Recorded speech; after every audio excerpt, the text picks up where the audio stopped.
ServiceNow. Stock is up big today as well. Departure of the company's president and CEO, CJ, that's his nickname, due to policy violations related to hiring practices. At least they're not saying he pumped up the numbers or something like that, Pete. And these numbers were pumped up. They were strong. Strong Q2 earnings, beating revenue expectations by about $30 million. So Canaccord liked it. They maintained a buy. You've got a CEO departure. That's how good the earnings were.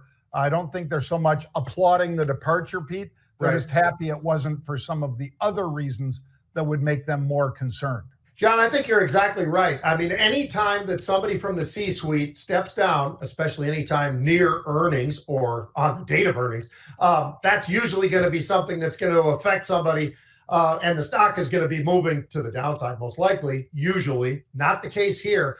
These earnings were absolutely stellar. I mean, that's the one way you can defend yourself against that, John, because I'm taking a look. I'm looking at the free cash flow, $3 billion, cash to debt, about $3 billion.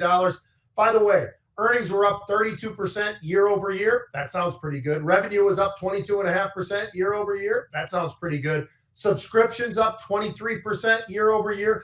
They knocked this thing out of the park, which is why they're at 52-week highs, which is why this thing is flying on a day where the market's been kind of shifting around a little bit, obviously getting more positive. But that's for ServiceNow. It has been absolutely rocking and rolling, and it's continuing to do so.